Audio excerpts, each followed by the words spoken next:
While some girls spend time at the mall during the summer, these girls are getting their hands dirty and learning how to rebuild an engine.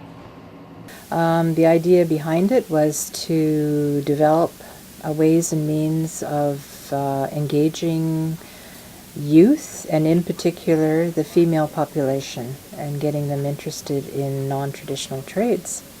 So we needed to build a fun way of doing that, and this is what we came up with, Go-Kart for Girls. The program started with an idea 8 years ago and has been growing steadily ever since. The girls worked hard for nearly 2 weeks learning the skills they needed to take apart and rebuild a go-kart to race against other girls in the Peace region. And this is no spectator program. The girls get plenty of hands-on experience. It's very hands-on oriented, but there is a curriculum package that we have for them as well that they have to look through, kind of as part of the program. We're kind of gearing them up more for kind of mechanics,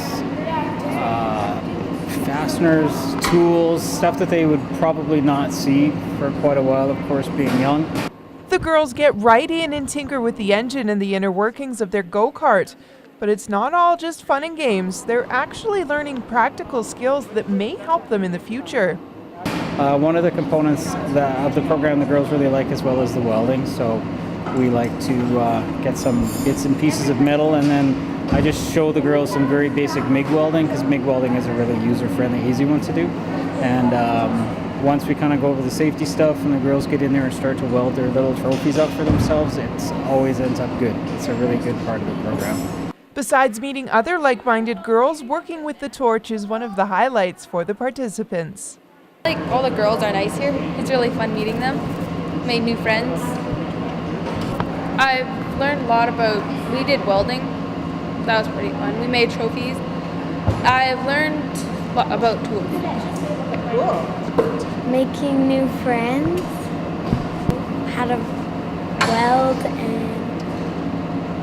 The best part about it is we don't just let them drive the go-karts. They have to earn, in a sense, the right to drive the go-kart by taking their go-kart apart and rebuilding it. So when I talk to them about the fact that they need to rebuild the engine, the goal at the end is to rebuild their engine with, the guidance from the instructor as best as they can, so that if they cross the finish line and they happen to be first, that's great. But at least if they cross the finish line, they made it. They put their engine back together really well, and things went well. So it's great. We love it. It's a good program. The girls love it. The Go-Kart for Girls program is designed to get girls thinking about jobs in the trade and get them on the fast track to a career. We always want to push girls into hairdressing and, things, maybe straight academics, and that's not for everyone.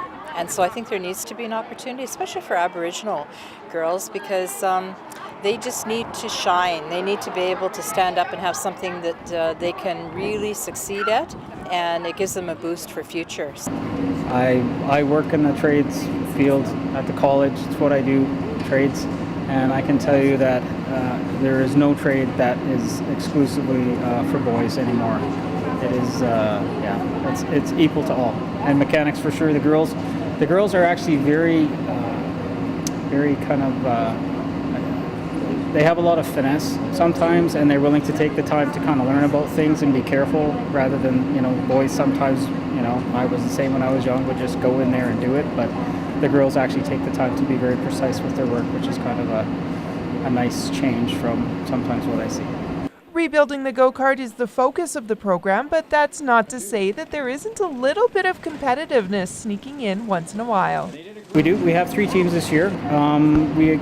Depending on how the program runs and the number of girls and funding and that sort of thing, kind of determines how many teams we can put together. But there's 2 other teams we'll be racing against this year, a team in Fort Nelson and a team in Chetwynd. And after all the hard work, the girls finally got a chance to put their mighty karts to the test around the track in Dawson Creek. There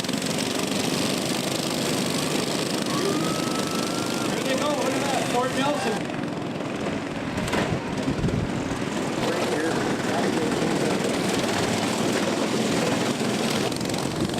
Here comes Fort St. John, please. It's a serious race, but it's not a serious race. It's supposed to be out there to kind of challenge themselves and have lots of fun. That element of being a challenge is seconded by the organizers and the girls.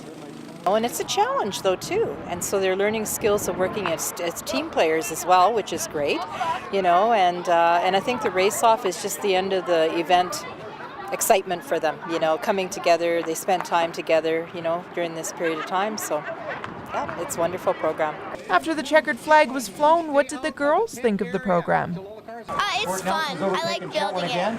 I thought that making new friends was very good and putting together a go-kart. And yeah, I was actually surprised because I've never been really into building stuff. With the success of this program, NENAS may have big plans to give more kids opportunities like this. I just think that we need more things like this, for not just the girls but the boys as well. But this is a start, and I'd just like to thank all of our sponsors that have, sponsored us, industry partners throughout the years, because they see the value in it as well.